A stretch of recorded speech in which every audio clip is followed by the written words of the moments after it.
I am who I am. It sounds quite philosophical, doesn't it? It's maybe perhaps like it is what it is, except it's deeper and personal. Perhaps on a night out you might hear someone saying something vaguely like this, attempting to sound sophisticated. If this statement was describing you and me, it would most likely be a kind of realism statement that this is me, this is it. This is me with all my limits and my quirks. There's a curious encounter that surrounds this name, and it's where Moses meets God at the burning bush that never burned up. God knows, after all, how to get our attention. Moses' reaction to God's daunting request was, "Who am I?" And it's no wonder, because God asked him to go to Pharaoh to bring his people out from 400 years of slavery. No wonder he asked God, "Who am I?" or "Why me?" or "How am I so special?" It's perhaps like one of us being asked to go to Ukraine and liberate it from the Russian invasion at present. The next question Moses had for God was, "Supposing I go and my people ask me, which they will, who sent you? What will I tell them your name is?" he says. In a sense, he was saying, my people are skeptical. They won't trust me or believe me. How will they know it's truly you that have sent me, said Moses. And this is what we read in Exodus chapter 3. That's when God said to Moses, "I am who I am." This is what you are to say to the Israelites. I am has sent me to you. The name I am, or Yahweh, is one of the most intimate names of God. But what did it mean? And God discloses this rather circular and mysterious statement. So when he describes himself as I am who I am, it's a self-defining statement. God defines who he himself is. I am. In and of himself, he is. You could put it this way. God is saying, I have always been who I always have been. I am who I am, and I will be who I will be. See, God is constant. He's consistent. He's unchangeable in his nature. And that's seen in the history books with his dealings of Abraham, Isaac and Jacob, and then with Moses, and now even with you and I if we walk with him. Yet there is something also very mysterious about this statement.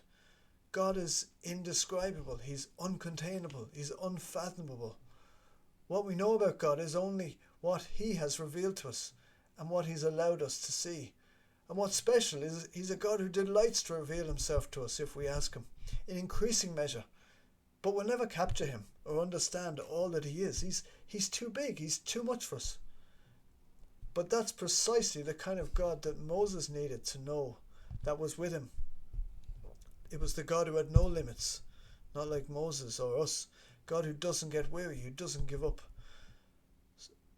So this, what it means, I am who I am, it carries weight and gravity, is that if this is the God who went with Moses, then Moses can go anywhere and anything is possible. What we must also remember that as soon as Jesus arrives on the scene, he uses this phrase, I am, because he was deliberately aligning himself beside the greatest deliverer of Israelite history, which was Moses.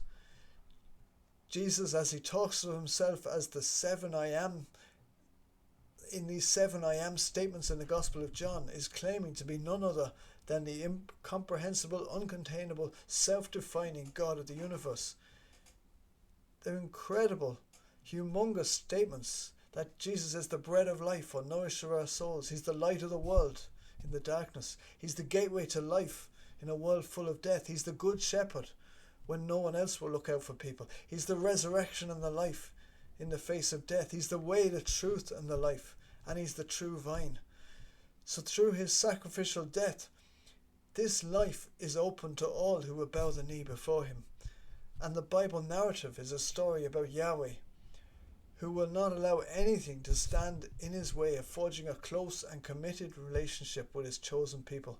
In Acts 17, Paul says this, for in him we live and move and have our being.